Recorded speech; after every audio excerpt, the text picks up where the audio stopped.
Okay, so first of all, thank you all for joining us today. I know that it's already spring and probably the weather is nice all over the place, and we would all enjoy to spend some time outside after spending the whole winter inside. But for this reason, I'm even more thankful to those who decide to spend 1 hour and a half with us to discuss about this really important topic.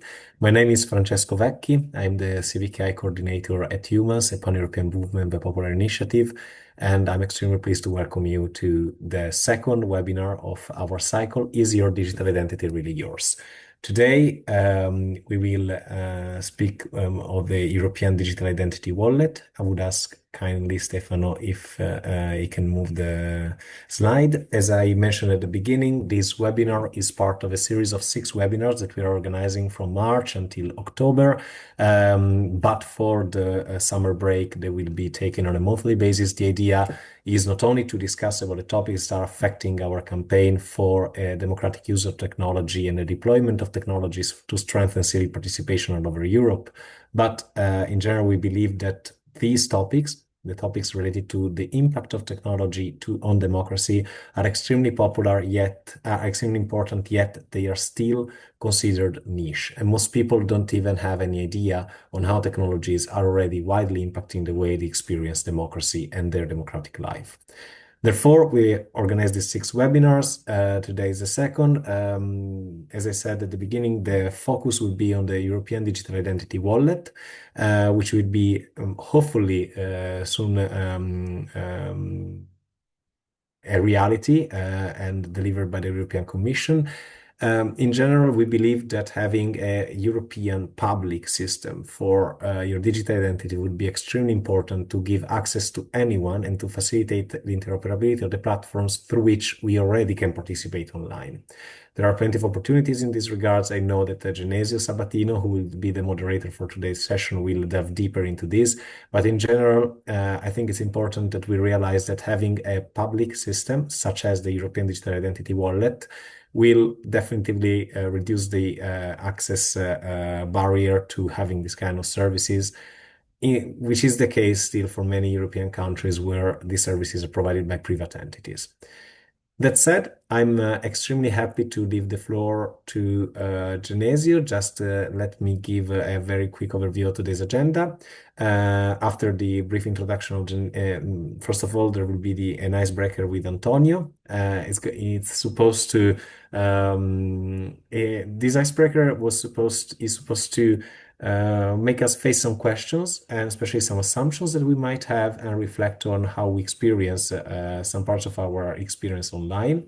Then there will be the introduction of the moderator, and we set the scene for the discussion today. And then we have an extremely remarkable panel with Andrea Servida, Kai Rannenberg, and Thomas Lohninger. I'm extremely happy that they're joining us today. We hope we will have some floor for an open debate at the end of it, and I will just appear again for a quick wrap-up. Just let me stress once again before we open up the conversation. This webinar and in general, the webinars we're organizing are not just supposed to be events to disseminate ideas or to share ideas and discuss about topics. The underlying assumption of these webinars is that these discussions will actively inform the political initiatives of humans in the months to come. More specifically, we are planning to launch an initiative on the European Digital Identity Wallet, and we hope that the voices of Andrea, Kai, and Thomas, together with the voices of the citizens that have joined us today, will help us shape our political initiatives. Eumans is a pan-European and grassroots movement, and we hope to give citizens as much a voice as they deserve.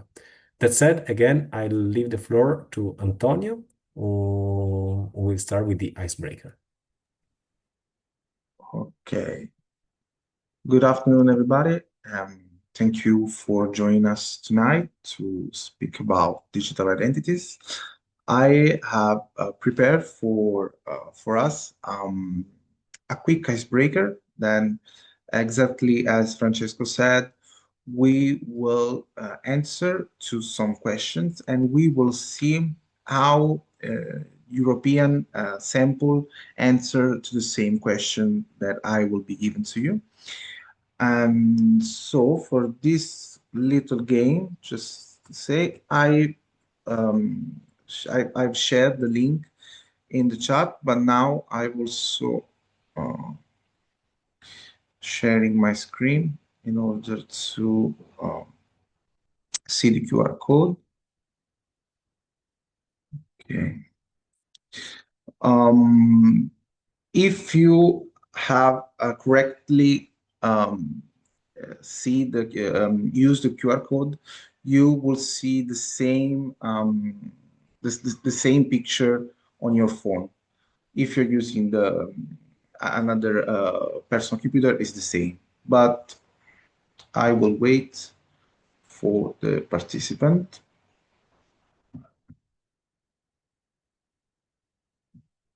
Okay, I'll wait a little bit more.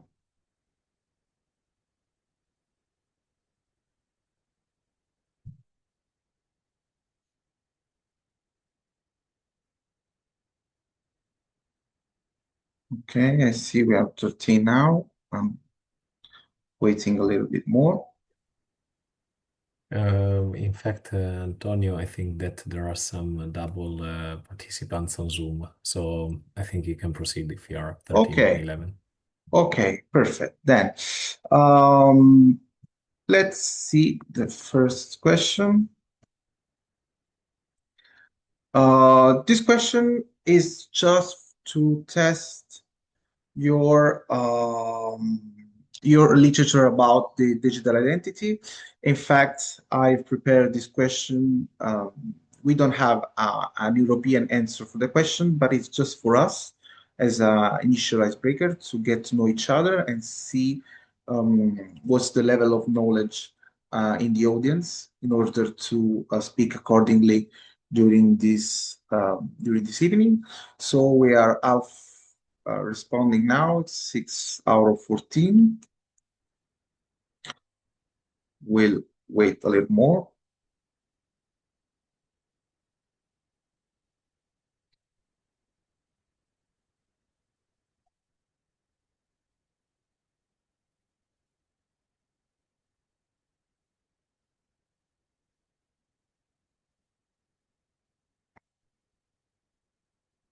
Okay. It stopped to 8 out of 14. So I think everybody answered. So let's quickly see the answer to your initial question. We are very familiar with the topic, so we can now proceed with a more complex questions about the topic. The first one is how much control do you feel you have over your own digital identity? As we're going to see, for digital identities, we need electronic ID, several kind of platforms like banking apps, social media profiles, and any other kind of digital identities that allows you to participate or give you access to public or private services. So I'm giving you this kind of question to test your sentiment about the feeling of safety on your own digital identity. So for this question, we have partial control. So the majority of answer lies on the partial control, and throughout Europe, we know that 44% of European citizens feel well protected in the digital space. Of course, this is from the Digital Decade 2025.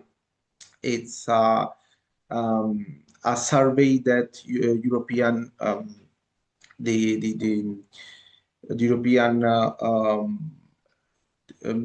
don't know the actual organs that organize this kind of survey, but they did this 2025, and they do it every 10 years to gather information about topics around the digital themes.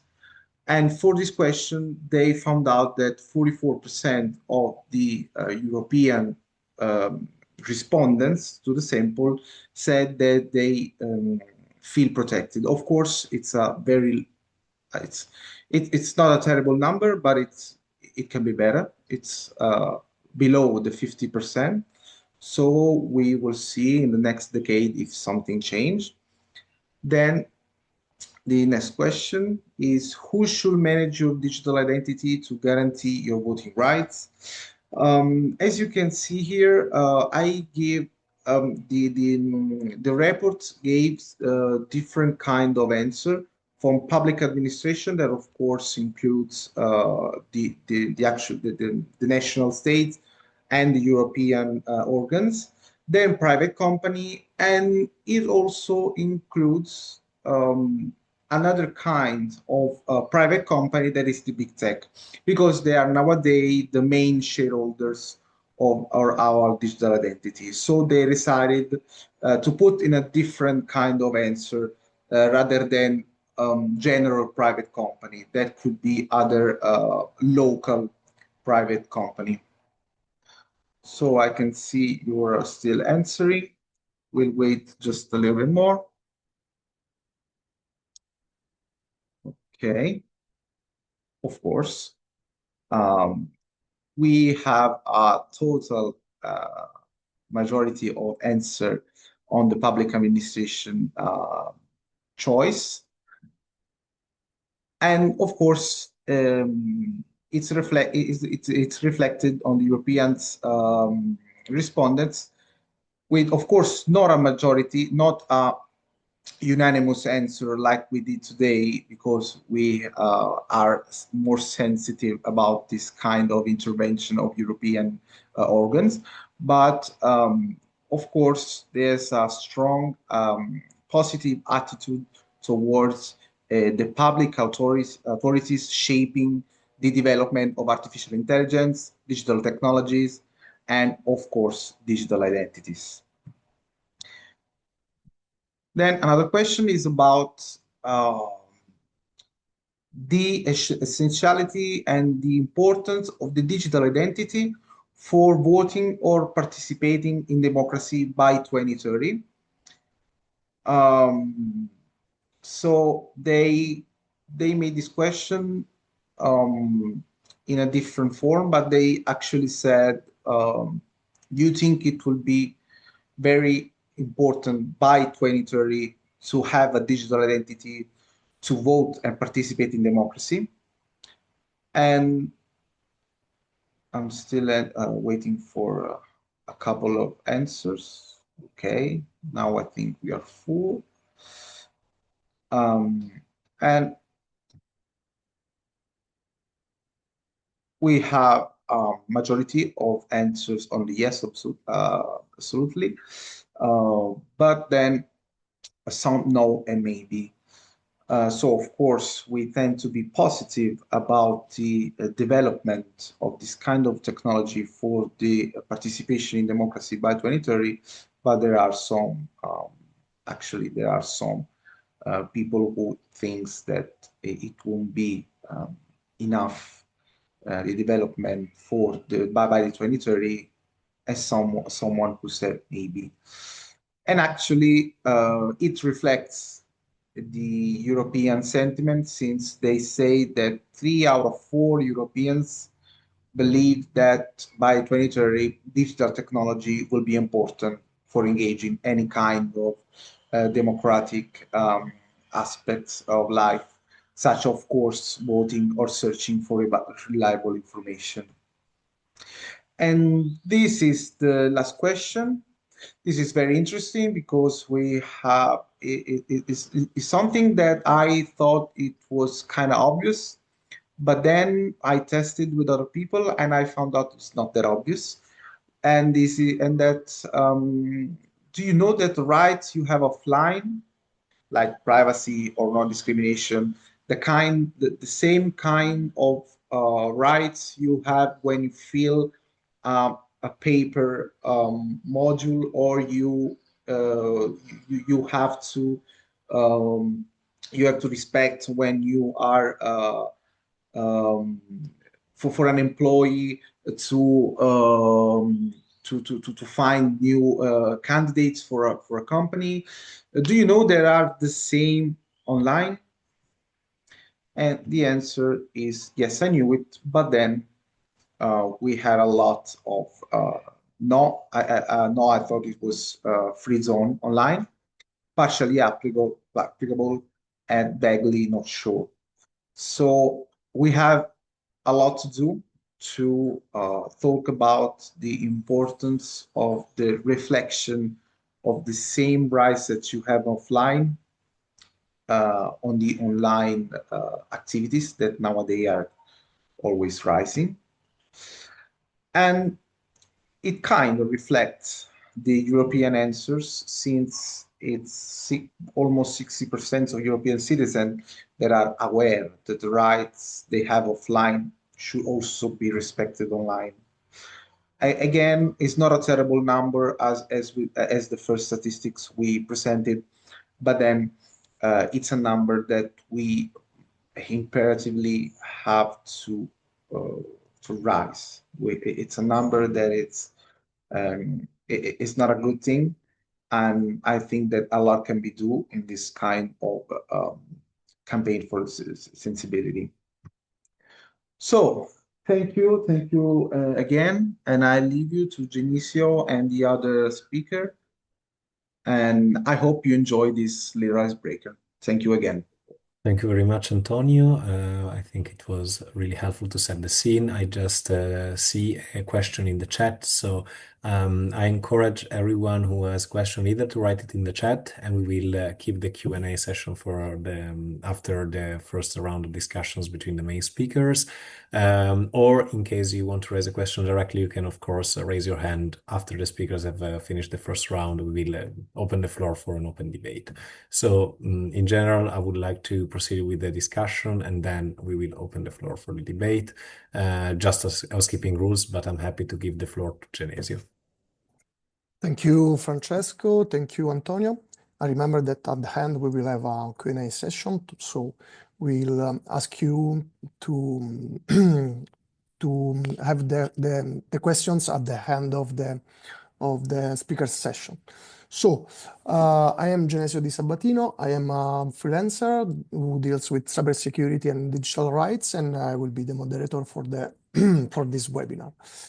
The European Digital Wallet is a major challenge that the European community has decided to undertake. We believe that it's an opportunity, which is why, like Eumans, we have decided to launch a campaign to support the development of the digital wallet. We think the digital wallet could be a tool to promote democracy, participation, and for this reason, we believe that this should be accessible to all and should be widely distributed.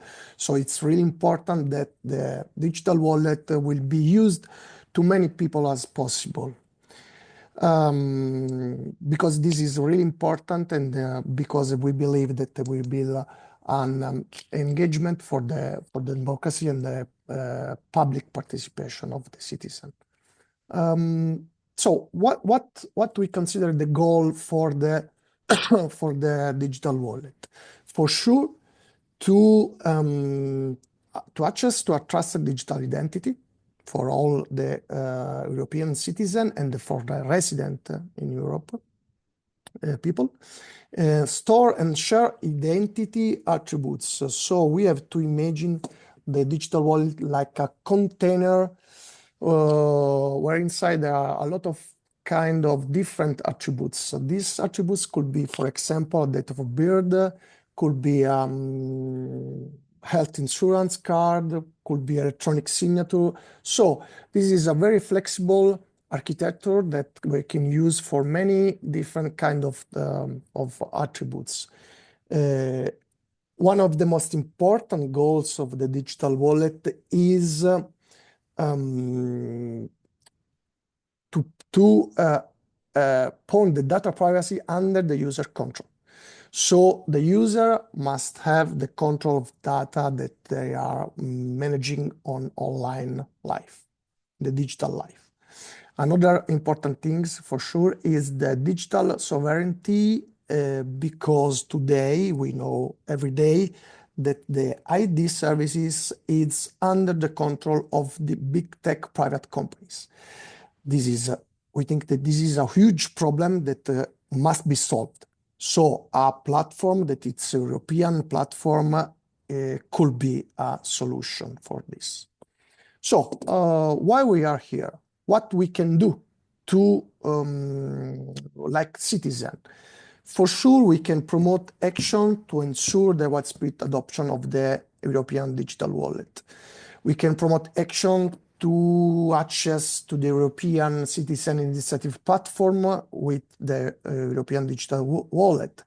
We can promote action to authenticate signature under the digital wallet.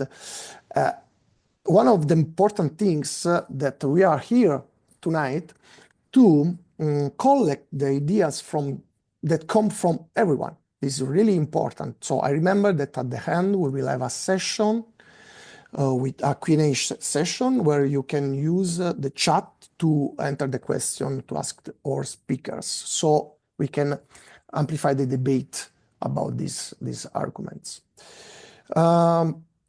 This night we have, to better understand what the wallet ID is, we will have Andrea Servida, that is the head of unit of knowledge management and innovative system at DigiConnect, and he worked for many years at the European Parliament.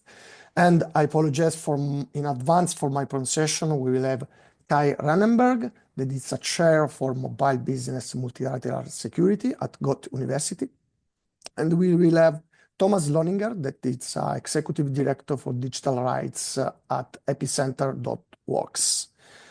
And we thank them for accepting our invitation, and we are convinced that they can clarify many aspects of the digital wallet. At this point, I leave the word to Andrea Servida. And of course, Andrea, if you want, you can introduce yourself better than I did. And we will hear from you your vision about the wallet. What is your ideas? What is the problems that we can have? What is the genesis of the wallet? So please, Andrea, feel free to add to introduce yourself better than I did, and so I leave the word to you. Well, so thank you very much, Genesio, and thanks a lot to Francesco and the colleagues who have organized this webinar. Welcome to all the participants, and I'm very proud and I feel honored to be here to share the opportunity to contribute something to this discussion together with Kai, whom I know since very many years, and Thomas, who I've got to know only today, but I've seen what you're doing in this domain. First of all, a disclaimer. Although I have spent more than 30 years at the European Commission, I am not speaking about what is the view or the understanding or the priority of the European Commission anymore. I'm a retired person, so in a way I'm even, I would say, much freer than I would be if aware to, I would say, promote the political line of the European Commission. But in this specific domain, I must say that, as a European citizen, I have always found myself very much in sympathy with what the European Commission has been promoting since many years. In a way, I have to make perhaps a bit of, I would say, contextual analysis of where we come from, because the European Digital Identity Wallet is to some extent the newly born baby that is attracting a lot of interest, because it is de facto going to be, at least in my view, the very first step toward realizing the sovereignty, technological sovereignty that we do all aim at in Europe in the context of managing identity. Indeed, I suppose, at least in my understanding, that the European Digital Identity Wallet is going to be the very first digital public infrastructure that is going to take away the management of our digital identity from the big sharks of the private sector, which are making all the possible effort in a very easy way,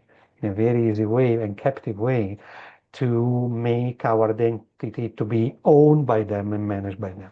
So in a way, I could only see this development as somehow the combination and process that, just to give a bit of perspective, has started in early 2000.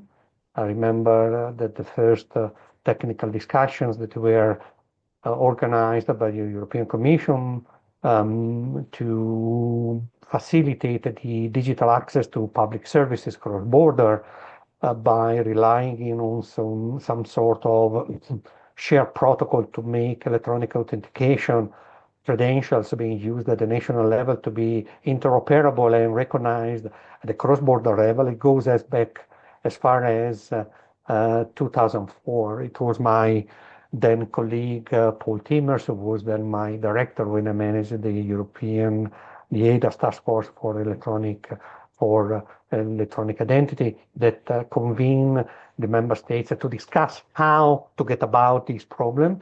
In those days, just to make you understand what was the situation, there were about 70 to 80 and perhaps even more digital token of a kind that were used in a very different way, among which I'm very proud to say was some kind of digital citizen card that the city of Bologna had rolled out at the early 90s to make it in a pilot phase, to make citizens to be able to access local services in Bologna. But, there were all kind of possible variation. And of course, in order to hide this diversity and to focus on the essential, it was important to get the member states to agree on what was indeed that were the overall ambitions at that moment in time. The overall ambition at that moment in time was to ensure that the normal citizen would be able to digitally access public services, to which he would be entitled by relying on digital credentials, authentication credentials, that he might have in her or his hands in order to access similar services or related services at the national level where the citizen was either residing or citizen of. This seems to be quite a long-term objectives, but actually with the spirit of focusing on the essentials, which means trying to get a technological solution that will make it happen and focus on the way in which we could indeed retain the anchor of trust that is needed in order to make in a digital setting to be able to have a public administration to fully rely on a token or on information coming from another, from a citizen of another country, completely unknown to the receiving public administration, was quite an ambitious target, which was approached by making the member states to play with. Indeed, one of the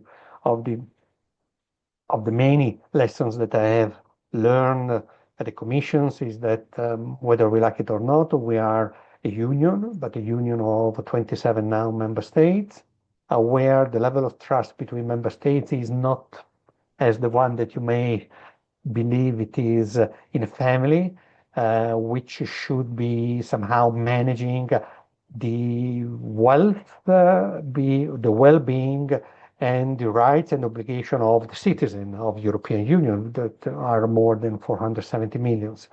And the lack of trust makes it difficult to get an understanding of what is indeed that need to be pursued as a priority in a very, I would say, colloquial way, because there is always, I would say, a hook for stopping discussion going on or for stopping the progress to be pursued.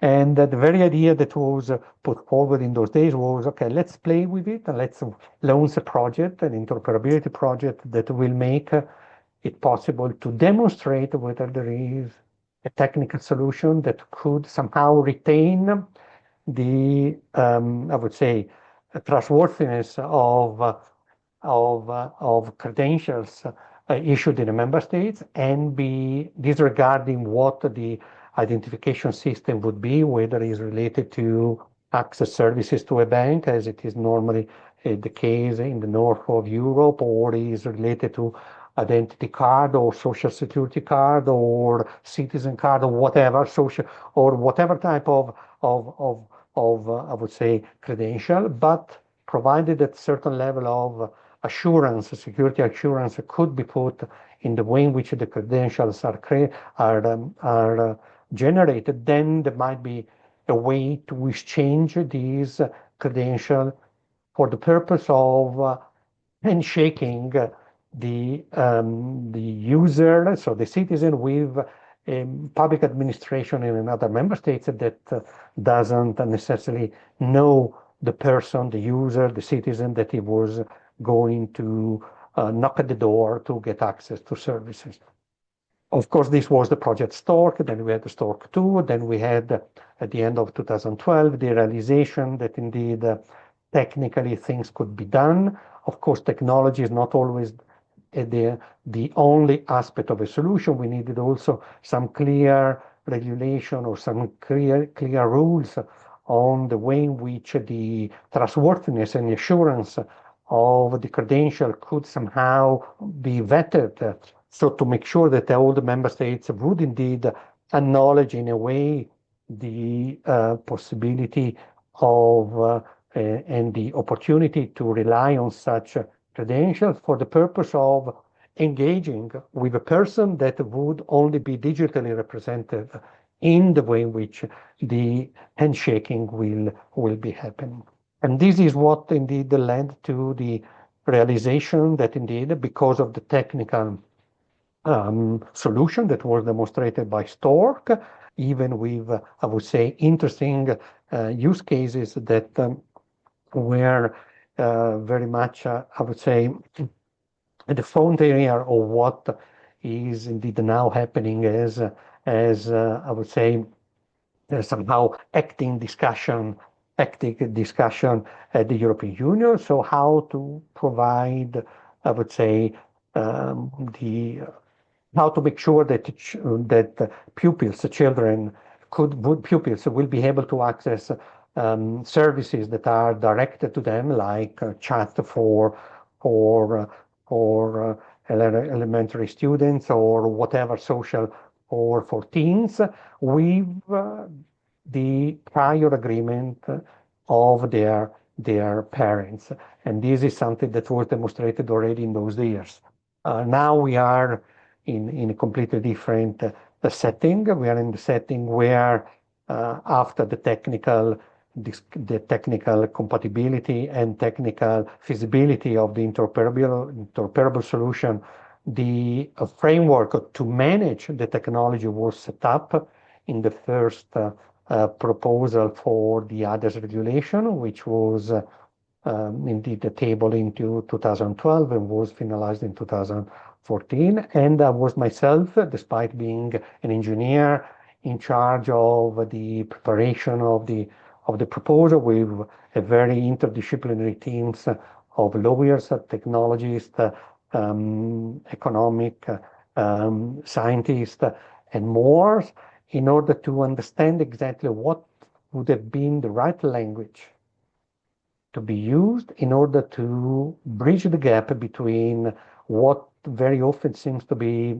very, how can I say, very smoky and very difficult to understand in terms of technical language related to solution and to technology, to protocols, and to whatever you may think of, and what is, on the other hand, the language that the legislation should somehow embrace in order to make sure that there is a kind of technology neutrality between the legislation and the technology that at the moment when the legislation is being developed is available and will normally be used.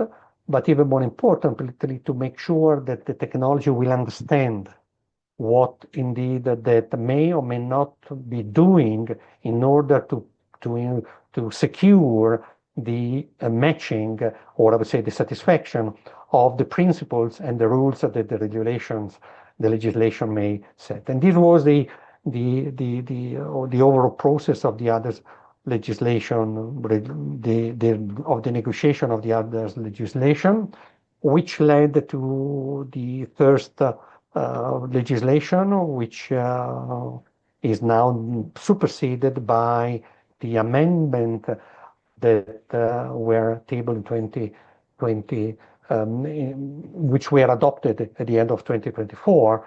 So, Andrea, sorry, yes. but we have to respect the agenda. Please. But at the end, in your opinion, is the digital identity wallet mature as is it today? So we are ready to use the digital identity wallet today or in December when we start? I was getting to it because and this is why I wanted to start from where we come from. We come from very far, and we have done quite a long journey. The wallet is, to some extent, the cherry on the cake in relation to operationalizing the way in which electronic identification means may indeed be enhanced to make it possible for citizens and legal person to manage in a way that is fully controlled, that is traceable to them, which is secure, which is flexible, which is easy, which is friendly, which is convenient, their own data, in order to make sure that indeed we can then engage. Because I think that what is indeed, I would say, important not to overlook is that we are talking about electronic identification schemes, mechanism. The European Digital Identity Wallet is by definition an electronic identification means, which by itself allows the user to not only store, but also to manage, validate, and create an instantiation of the personal data, which might be regarded as needed in order to engage with an external party or service provider, whether it's a public administration or a private administration. Of course, appropriate means appropriate in relation to what are the finality of the use of the data. Yeah, so in the context of the Andrea, privacy in December, the digital identity wallet will be start to be presented to the citizen. So I have the same question for Kai. Kai, do you think, in your opinion, that the digital identity wallet is mature as it is today?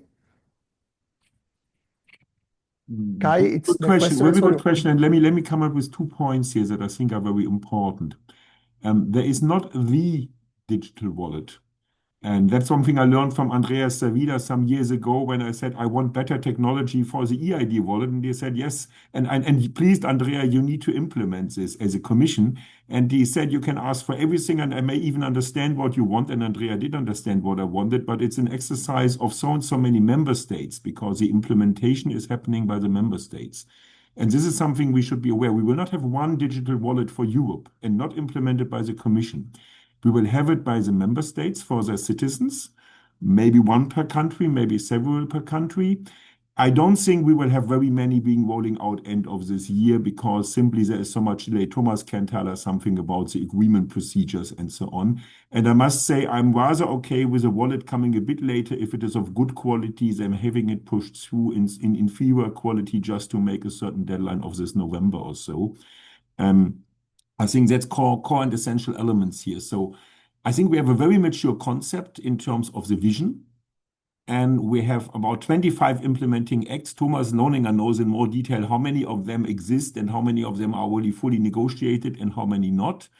And once we have all of these acts, then the implementation by the member states is proceeding. Of course, it is also a kind of forward-backward exercise, like the acts are being tested by the implementations. And at the moment, I think nobody really knows whether we have something mature, because I don't know whether all the acts are now out and whether for all of them the implementations. I think an important point for us is, hey, we don't have it mature yet, but we need to look at the implementation of it. And we will have probably travel trial phases. And we have this big topic between member states not trusting each other. And that usually means they ask for more and more information from each other and from the citizens of the other countries. On the other side, the vision of the wallet is that it should be data protection and privacy friendly. So citizens should decide which data out of the wallets are being given to whom. And again, that is a synchronization exercise between member states and an exercise that, of course, where citizens need to defend themselves. That's why you find a remark from me in the chat where I say, ideally, we do not have one wallet, actually. Ideally, not even one wallet per country, but several of them. So because usually these kind of things work with competition. If you have a monopoly on a wallet, then clearly the wallet operator or the relying parties can do something. And what they want, basically, similar to big tech. And we have also, so basically, ideally, what we need a number of wallets that citizens can choose from. And then the relying parties, those that the wallets are presenting, those people or those institutions that the citizens are presenting their attributes to, they should accept all of these wallets and all of these credential types. That helps the citizen. If I take the citizen position, if I take the position of a business, of course, or of an official institution, I say I want only one wallet that I issue myself, everything under my control. But when I take the citizen perspective, I want to come as a citizen and I want to choose my own wallet. And I want the administration still to accept that wallet. So that is a citizen perspective. When somebody comes from a small business, they may have a different view on how many wallets they need to deal with, like how many currencies do they need to accept when they do business also. But from a citizen perspective, there must be some diversity. And again, from an IT security perspective, that's also the real maturity we have when at least there is 2 different wallet concepts per country, I would say, because every good provider of infrastructure knows you should never rely just on only one infrastructure. You should always have a resilient second infrastructure. Everybody who ever built a telecommunication network knows that. No telco company would ever buy only from one supplier. So maybe this is a bigger story. I can go on in terms of 3 related legislations and activities citizens should look at for having the wallet protected properly, but I can also do that in a second round, whatever you prefer. I think that we all agree with you, Kai. What is your opinion, Thomas? My opinion about the whole project in general, I mean, EUDIW, I understand where it came from, because it was seen as the necessary update to achieve a harmonized trust level that works seamlessly across borders and provides this level of trust for public and private sector to really be the digital equivalent of our freedom of movement that we enjoy in the Union. And let me say that our NGO is really independent from government and from businesses, and we came to this issue since 2017. We have a knack for technical files. I've also worked on the net neutrality regulation of the EU.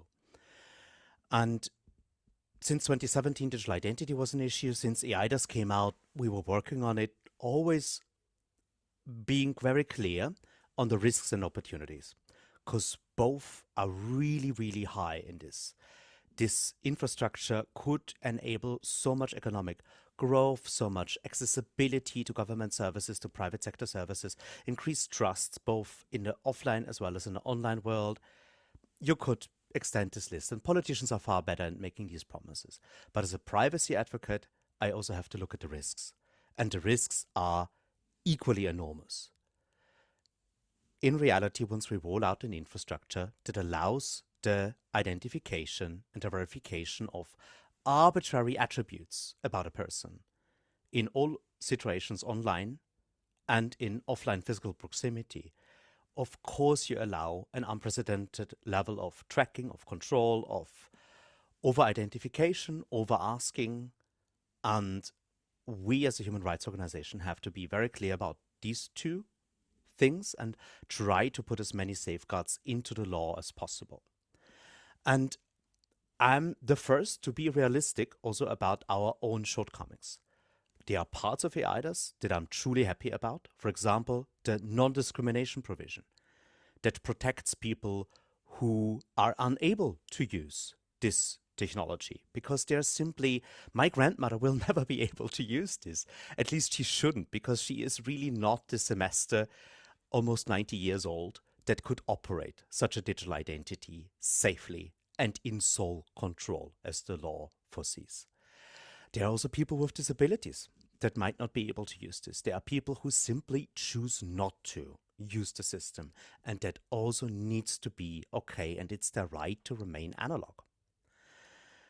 But there are also parts of EIDAS where I'm not happy, because on unobservability, the thing that we care deeply about, we did not succeed. That means a government like Hungary, like any operator of the wallet, for example, Google, who is very clear that they want to become a wallet solution provider. Google will operate a European digital identity wallet. And I do not want these actors to have this bird's eye view about user transactions and see everything we do. Because if the wallet truly becomes the tool to use public transport, open a bank account, do social media, interact with your government, go to the doctor, combining these areas of life in one infrastructure suddenly becomes a panopticon. It could really be beyond what's legitimate in a liberal democracy, in a society that respects people's fundamental rights, if anyone could obtain so much knowledge about a whole population. But if you ask me where we stand right now, I do not even want to talk about the plans and the timetables, and that not even half the countries will meet the deadline by the end of this year. What really keeps me busy at night, and literally yesterday night until very late, I was up because I got a leak of the most recent 8th batch of implementing acts. And I've been in this position as civil society for 5 years now, working on the EIDAS, and I can understand that sometimes democratic consensus goes in a direction which is not what I would have favored. But what really makes me angry is seeing particular people in European Commission, in DG Connect, in H4 to be particular, that are actively working to undermine the safeguards that are in the law. In the law, we have a right to use pseudonyms and even a prohibition of companies. They have to accept those if they do not fall under a KYC obligation. That's actively negated in the law. We have strong tracking protections in the EIDAS law. Unlinkability, it is ensured in the legal text. Now, it's only hindering traceability. Whole paragraphs are removed from the implementing acts without a clear technical or legal explanation. We see arguments put forward by the Commission that clearly favor scale to the downside of citizens' safety. I am close to the point after 5 years of working on this file where if the Commission is not changing course, I have to actively warn citizens not to use this technology. And this is really a shame, because I think Europe would have needed this. The wallet was always in a critical position because it tries to be everything for everyone. It tries to satisfy e-government, banking, as well as social media age verification and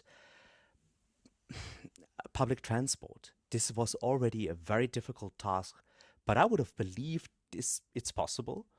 But with such attitudes as we see them right now, I am less convinced that this is at all a feasible pathway forward. So it's clear. May I say something? Yeah, absolutely, Andrea. I think I fully understand what Thomas is saying and the worry. I mean, let's be clear. We are talking about here risk management type of environment, because we need to make the management of the risk to be not only clear, solid, but at the end of the time, I think that it boils down to what is indeed in the legislation. The regulation is the primary legislation. The implementing acts are just executing, or I would say, just providing information on the way in which the principles for which the implementing acts are generated have to be somehow executed and how to implement it. If there is, I would say, a contradiction between what is established in the primary legislation, particularly with respect to data protection and linkability, sole control of the user, no possibility by the relying party to trace, or I would say, to track what is the use of the credentials that are being issued by the user, then and the commission, I don't know, because of course, it is important that when the claim like this is done, if this case, there is only the Court of Justice that can intervene. Because the implementing act is actually secondary legislation. And if there is something that is, I would say, clearly in contradiction with the primary legislation, this can be denounced to the Court of Justice. I think that is important because, to some extent, very often in the secondary legislation, things are not repeated with respect to what are the established principles in the regulations. Of course, I'm not defending anybody. I'm just saying in relation. Sorry, in relation Andrea. to. Sorry, Yes. Andrea, I will ask to everybody to don't go too deep about technical I'm saying, because it's the devil is always in the details. Okay. And the details that comes in the implementing act, because the implementing act are to some extent the guiding documents that will say how to fulfill the obligation in relation to selecting the standard, defining the procedure, organizing the procedure, organizing the different safeguards that are established in the regulation. I'm saying this because it's important to make it clear that it's not that the regulations say how should be the word and then the implementing act they define a card. No, I'm sorry, it can't be this way. It's clear. And if that is the case, it should be denounced there. But okay, it's to be seen case by case. Yeah, but we are here, Andrea, Kai, and Thomas, to open debate. It's really important for us to better understand what expert people like you think about the digital identity wallet, because we will do a campaign from the opinion of the expert people. So it's really important, this kind of debate. So please, Kai, please go ahead. But I remember that our target public is not expert people. So I ask to you don't go so deep in the technical issues like implement act or something else. So please give an overview of the opinion about what Andrea said. Go, Kai. You're on mute. I try my best to not too much go into detail, but there is indeed a point, and I think that's the first lesson for every citizen who wants to be involved with this. This is a very complex scenario. Still, it is super important. This is also why I have so deep respect for Andrea, who is one of the people in the Commission who understands the whole ecosystem. And I'm not sure that every Commission people, I will come back in my question to Thomas later, is actually on the same level of understanding of the issues Andrea was. So from that point of view, Andrea is a loss to the Commission when he retired. One should have never allowed him to retire. But anyway, that's another story. And the point is, indeed, we have an ecosystem, and I'm not even talking technology here. We have an ecosystem with at least so and so many member states who don't fully trust each other. We have technical players who are trying to keep their stakes, for example, Google. And we have quite a bit of technology where on the one side, you want to make sure that you can show your specific credential, like I'm allowed to vote, I'm allowed to drive a car, I'm a doctor, to countries that you have never maybe traveled to in European Union, and they're supposed to trust you, which is requiring quite a bit of technology.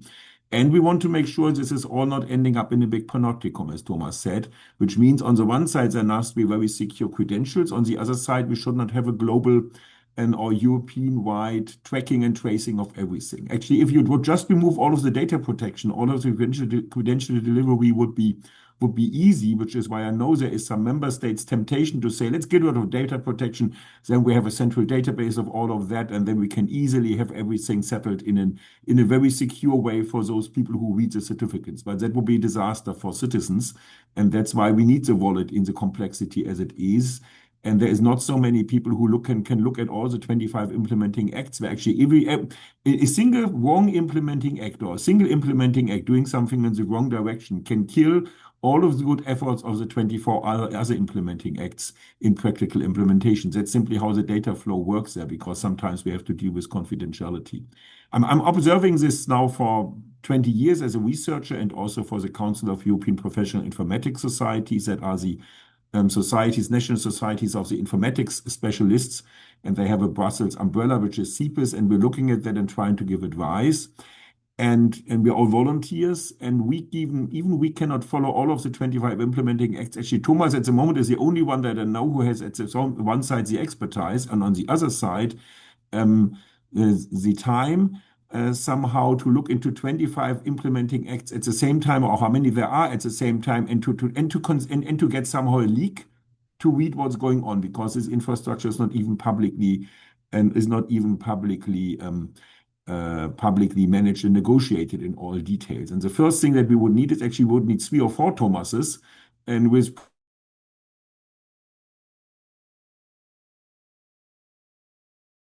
I We lost lose Sky. Sky.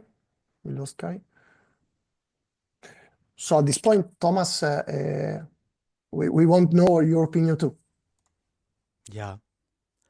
Kai probably has German internet, so it's definitely not his fault.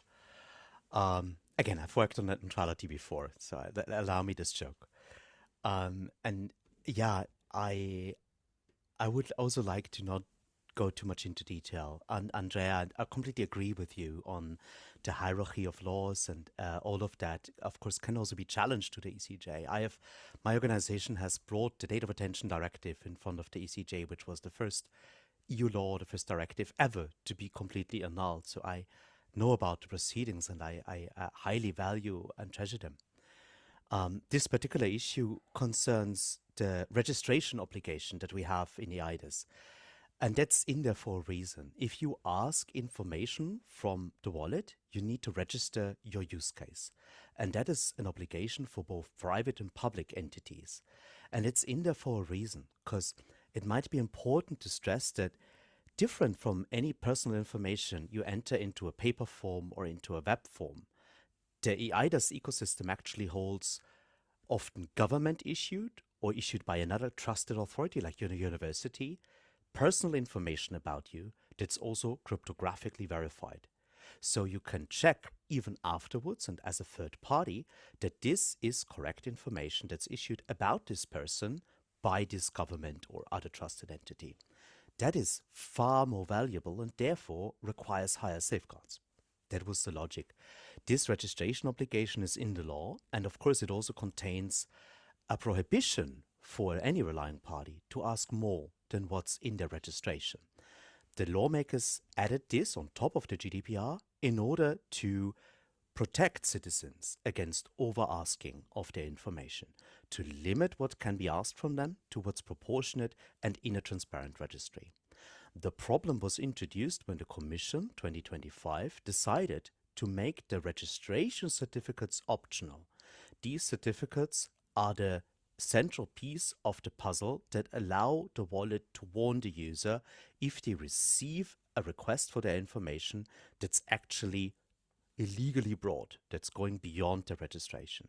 And these optional registration certificates were meant to be mandatory. If you task with any of the government officials that I'm in contact with, of course, who will leak me the stuff? It's usually governments that are as alarmed as I am and that want organizations like us to be informed and allow for public debate, which is the role that we are playing in this.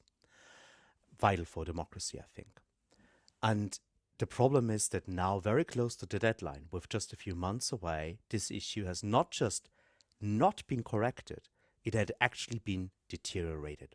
So even the countries that issue these registration certificates no longer could warn their citizens if an illegal request is received.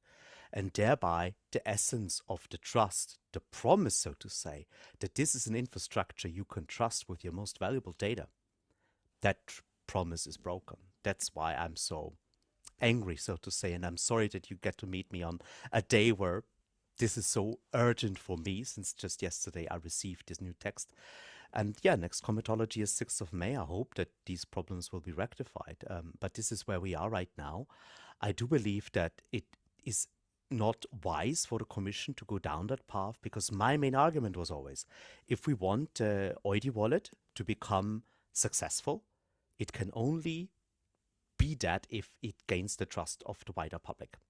If it's the tool of choice for people to handle their data, to identify themselves, open up a bank account, have their public transport tickets, and so forth.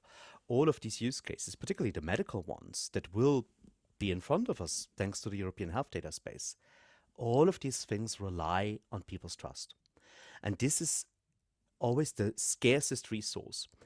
Andrea and I were both working, as we found out before this meeting, on the COVID-19 digital certificate that allowed to prove vaccinations and recoveries and testing against COVID-19 in the middle of the pandemic, 2021. This was really an urgent time. And back then we succeeded at something that I fear we have right now forgotten. That ultimately it is the voluntary trust of the wider public, our citizens and residents, that underpins the success of all of these digital systems. Yes, they need to apply privacy, because that is a European value that our infrastructure needs to live up to be truly European. But we also need to be transparent in the way to do things. The COVID-19 certificate was completely open source, start to finish. And it incorporated all of the demands from data protection, consumer protection groups, so that it really was an infrastructure of choice for many. And it was, by the way, completely unobservable. So this is also what we need to follow here. We just need to learn from our own successes. Thank you, Thomas. Go ahead, Andrea, but I ask you to Kai be... is back. I don't know whether he has finished. Okay. Do you want to finish, Kai? Well, I don't know exactly what was the last thing that you heard from me. I mean, it was obviously good that I wasn't giving a presentation here with my infrastructure. But what was the last thing that you heard? Was it when I praised Thomas as the only one who is, from a citizen point of view, who sees all of the acts? You said that we need 4 Thomas. And then as soon as you said, you were chopped off. I don't know whether Thomas did something not to make sure that the idea would be pursued by somebody else. But this is what happened. I see. Okay. So now the point that I wanted to make is that maybe Thomas has answered. It was actually, I can imagine several scenarios. I mean, it can be that somebody in the commission has not the same wisdom as an Andrea had, which is why he shouldn't be left for retirement. And it could be that some member states are pressing for something. It could be that some big tech is pressing for something, all basically to get rid of this registration certificate elements that Thomas has been describing. And the reason why we don't know yet, maybe Thomas knows in this case, but the reason why we don't know yet, this is why citizens need to be aware that the discussion space or front, or however you want to call it, is happening at many places at the same time. It is happening in all of the member states where the local implementations are being done. And of course, member states want to have their local industries maybe have done nicely. It happens in the commission where they're coming together, and where, of course, you need a person from the format of Andrea to make sure that member states agree. They don't just agree on the lowest level of something just to get agreement. This is exactly where people like Andreas or Andreas' successors are important, and they need to be looked after. And of course, the parliament may need to look at it, even though not at the table, if something goes wrong in the commission. And of course, also, let's face it, in some member states which don't have the infrastructure to do their wallet on their own, in the best case, they rely on another member state, but it could also be that they rely on a big tech company who says, I'm going to give you all of this, and and just put your national logo on it, and then you get it all for free if you just partner with me as a big tech company. And they, of course, then also sit at the table. So this is a very complex ecosystem, and everybody is negotiating on this. And that is why that's the point that I wanted to make. Maybe the other point I should make then quickly is there is 3 other related legislation initiatives that influence the wallet very much that we need to be aware about. The first thing, there is a European Union Business Wallet initiative now coming up. I don't know whether you see that. This is super important because the business wallet will be the counterpart to the citizen's wallet from the relying party point of view. So a small business that wants to read citizen wallet credentials, of course, will do this with a business wallet. And there is some people saying, hey, whereas in data protection and privacy is only important for the citizen wallet, for the business wallet, this is not important. And this is a misunderstanding, because for the citizen wallet to be privacy friendly, of course, a business wallet, the relying party, needs to be able to deal with the privacy friendly technologies in the citizen wallet. So if you want to have the citizen wallet to be a nice wallet with privacy friendly, the business wallet as its counterpart needs to support the same privacy friendly technology. So this is to look at, is the first point. The second point is we have a chat control discussion in European Union, with the kind of CSAM, as it's officially called, where some people, not DG Connect, but DG Home, are thinking about getting access to users' smartphones. And they're basically trying to, and people like Thomas and Andrea are trying to build a secure wallet based maybe on a smartphone. So they're trying to make security into this. And then the chat control people are trying to get spy software into the smartphone, to say it very quickly, in very rough terms, which are basically making the same smartphones insecure.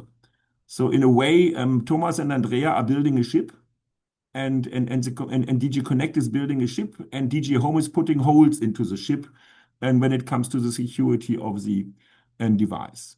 And the third element that we have at the moment, which citizens need to take a look at, we have an age control discussion at the moment because of all these children protection aspects, like age control and how do you show to whatever kind of website that you have a certain age, where in a way some people are reinventing the whole wallet just in a more primitive fashion. And of course, one needs to make sure is that we do not now get a solution that is just protecting children and age control somehow, that is killing everything that is important for the wallet, because the wallet in general is more complex.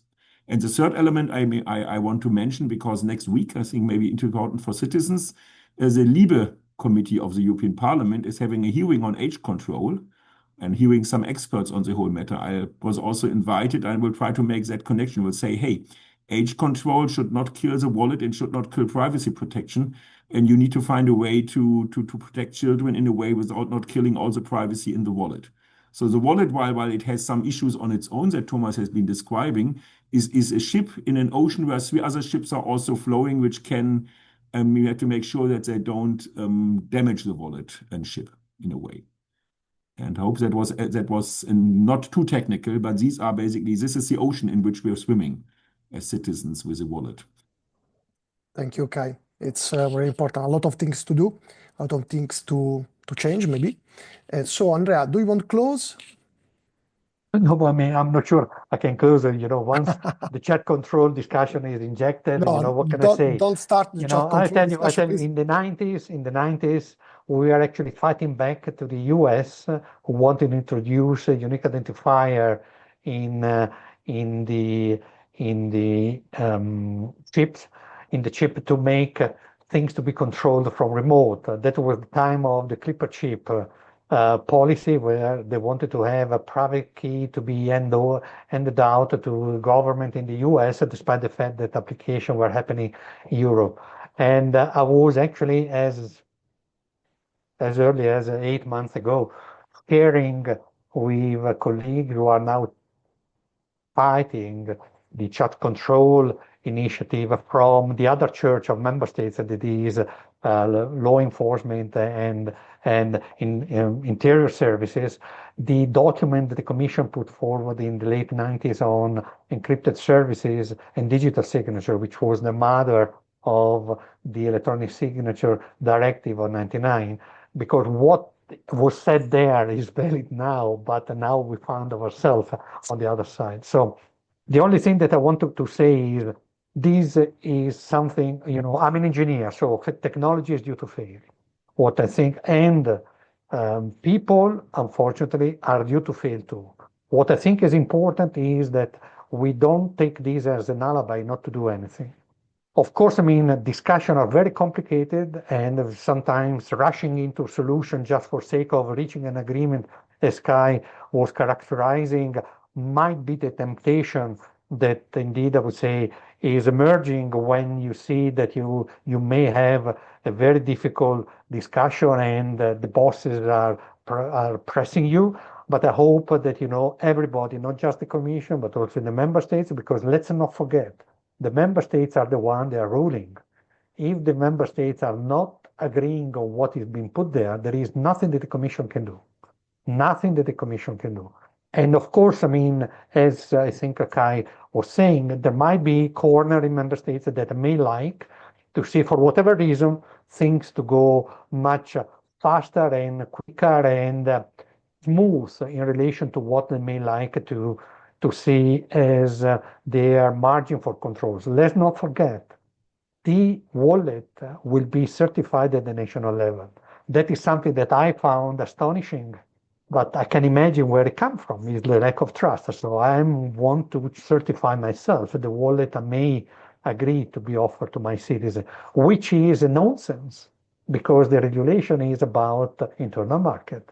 The legal basis is internal market. So having certification at the national level may only see, I would say, some sort of, still lack of, I would say, full trust that what has been agreed would indeed make it good for everybody. So I'm glad that there are people like Kai, Thomas, who are still, I would say, in the loop of getting things done in the right way. Of course, the things that are in the making are in the making, and we should not give up any opportunity to make things to go better. My experience is that a little letter, a little, I would say, intervention, and Sorry, even more Andrea, importantly, we have to open the Q&A. desensitization to the authorities in the national state is indeed what may lead to, I would say, good solution. This is my ambition, but if we don't go down this path, we will be blindly leaving our citizens and our kids in the future in the hands of the sharks, although they don't have hands, in the hands of the sharks that are now defining what is our own life in the digital. Clear. Thank you, Andrea. So I'll hand over to Francesco right now and for open the Q&A. Yes, thank you very much. First, let me thank all the speakers. This debate was extremely interesting to me. And I mean, I'm of course passionate about the topics, but definitely your level of expertise and understanding of all the different issues that are included in discussing about digital identity looks so easy from the citizen perspective, but we understand how complicated it is from the delivery perspective, delivery from public authorities.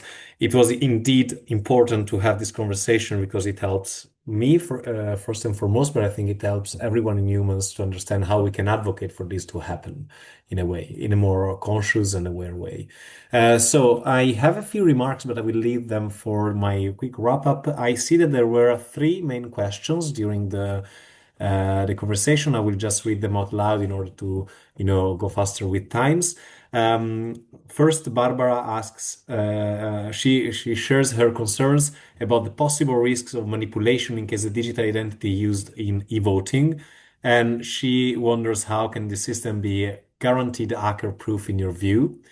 The second question is from Stefano, who is also wondering whether digital ID systems would in any case favor social inequality. More specifically, he believes that he asks if e-voting can become a premium service and exclude the less digitally educated social groups. And finally, there was a question at the very beginning by Rade, who asked a very interesting question, but which would need at least another webinar to be tackled in my point of view, which is if this kind of rights apply. He's referring to the rights mentioned in one of the first slides by Antonio. So if these kind of rights apply, what is considered public and private space online exactly, and how are they differentiated? I mean, on this, my remark is that there is a very interesting book, probably one of the last published by Jürgen Habermas. He published a book on a new structural change in the public sphere, reflecting on how what he said in his first popular essay, published more than 60 years before, changed thanks to technologies. And in that short pamphlet, the philosopher reflects exactly on how ICTs have completely changed the public sphere and what we mean with private and public. Anyway, I would leave the floor to the speakers. You can either pick up a question or try to reply to all of them.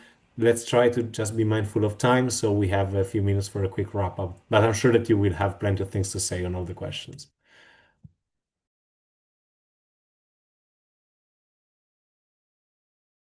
I can start if you like, because I put some stuff already in the voting. Into the chat. I wasn't sure that there was time. So the first thing is, and honestly, I'm really a believer in the wallet being something that we need and that can bring us forward, because well, otherwise we have the big tech scenario. But I think voting should not be the first application of the wallet. Let's try with some softer things which are not so essential and critical. And before we have the wallet secure, there is good wallet applications which are less critical than voting, and we should get let's say good experience with those before we start really big voting where it comes on big power. That is my reason. And the reason is not that the wallet itself is a problem or that you couldn't do it, but you need to have all of these agreements with 25 member states, and then you have all of these three attacking parallel things that may be happening, or at least two of them. The second point in the equality is important, and I think that's especially important regulation to look at the relying parties. That is partly technical and partly simply politics. Relying parties are the ones who want to receive information, like, for example, banks or whoever wants something. And if they're overly greedy, even the best technical implementation cannot do anything against that. So basically, one needs to make sure that they are being limited in A, what they can ask for from normal citizens, and B, of course, again, the certificates that Thomas has been mentioning, the way how the wallet itself can defend itself against inappropriate requests from relying parties. That is super important here. And then, I mean, on the public and private, that's an evening on its own within Habermas' book to be read before. And my small contribution where Habermas has a book is between private and public in the internet. Now we have multicast. It started with long mailing lists where suddenly you didn't reach everybody, but you reached 100 or 200 people. And now you have all of the bubbles in social networks also, where there is so many small semi-publics that there is not the public anymore. When I was as old as maybe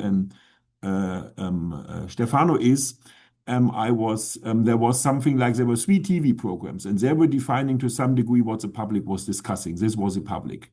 Now, many people don't even watch TV anymore, and they watch all kinds of private videos. So the multipath between public and private, that is to be explored. And that Thank you, concludes. Kai. Thomas? Thank you. I'll try to be brief.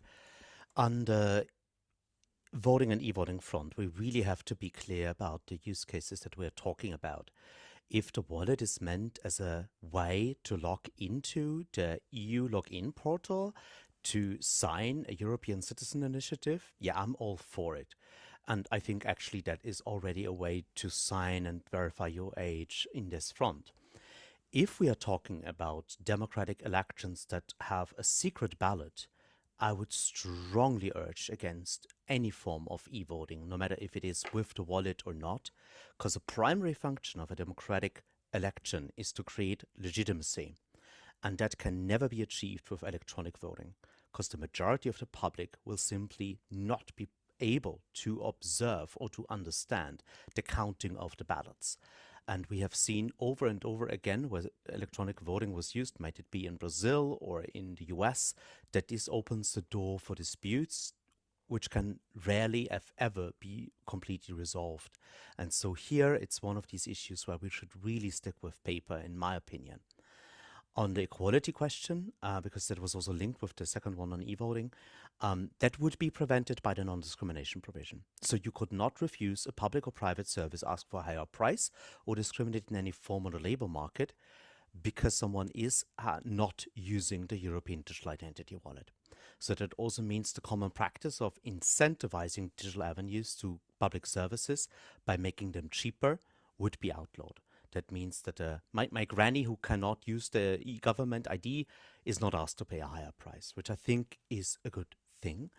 And regarding the very wide debate about public and private wallets, I just want to leave you with a tidbit that we know that, as I mentioned, every member state is under the obligation to offer at least one wallet to their citizens by the end of this year. And I was arguing back then when we made the law to prevent VLOPs, big tech platforms, from providing wallet solutions. And it was told to me, no, this would never happen. We don't need that prohibition. And now we know that Google wants to build a wallet. And of course, Apple might think so too. Samsung definitely also has an interest. So these are important, valuable information, and everyone wants to become the platform in the platform economy. So it only makes sense for these companies to cement their market position by holding a place in this new ecosystem. And there is actually nothing in the law that could prevent a member state from such a Google Wallet operating in their country, because a wallet solution can be limited to individual PIDs, to individual passports, but not the other way around. So France could not prevent French passports to be in the Google Wallet. That is also a reality in which, yeah, we might go towards. I really think that this is unfortunate, but this is sadly what's in the legal text so far. And ultimately, I would have wished for an ecosystem where we have this freedom of choice so that citizens can use the wallet they want. And of course, the certification scheme, I agree with everything that Andrea said, that this is kind of weird. Last thing, in my country, it is the same company that creates the certification scheme, also creates the wallet, and also certifies that the wallet adheres to the certification scheme. So maybe not the most secure architecture. It's clear. Thank you, Thomas. So, Andrea, please be brief, because we have to Very close. brief, because I mean, I think that, I wanted just to say something that Thomas was alluding to, which is the social and political and democratic network that makes any technological solution to be suitable or not. Of course, I mean, if Google decide to be accredited in a country, the country who is going to accredit and recognize the wallet will have to recognize it according to a certification that should demonstrate that all the requirements set in whatever other public wallet provision in any other member states are met. Of course, I mean, that is the theory, but there is where indeed the recognition perhaps of, I would say, mutual recognition of certification would work better. What really I think is, to me, let's not forget, the use of the wallet is not mandatory. The only obligation is on member states to make it available, but if Andrea Servida doesn't want to use it, we'll never use it. Of course, for public service, there is always a way out, because there is an obligation for public services, public administration to provide public services also to those who are not digital. Sometimes they make them to pay more, but this is a different issue, extremely penalizing, in particular for those elderly people who may not grasp the technology. But for the private sector, there is a big issue, because we may have two-speed type of, or two type of heaven, those who may get access to certain service, and there is a bigger issues, which I think would deserve even more. But to me, doing something that could be made even better, provided that, of course, we are not cheating our beneficiaries, which means that the citizen is indeed better than staying in the situation where we are. Because now, I'm not comfortable at all with any, including using, the Zoom platform, simply because the opacity is so thick that I can't even say whether somebody beside Francesco is recording what we're doing. I have no idea, and I don't want to know in order not to be awake overnight. But it certainly is one way in one step in the right direction. We have to work hard. Nothing will happen by accident. We'll have to work hard, and we have to make all the voices to be heard. So I encourage Thomas, who is young, to be even more vocal, to make things and topics to emerge, and to mobilize the authorities in the member states. The Data Protection Authority, the Consumer Protection Authority, to make sure that they will balance what other administration in the same member states may like not to see into this framework.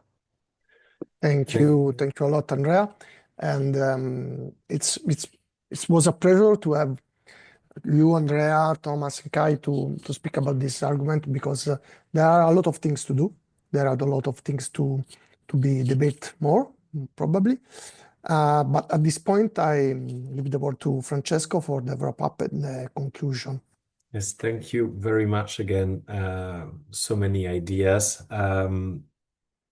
I'll try to be as brief as possible, even though your discussion raises so many, so many new ideas in my mind. First of all, I'm always impressed by how the European Union can be this a very weird mixture of fragmentation at the European level and concentration of power at the national one. Thomas mentioned the German case. I think Italy is going in a very similar direction in a way.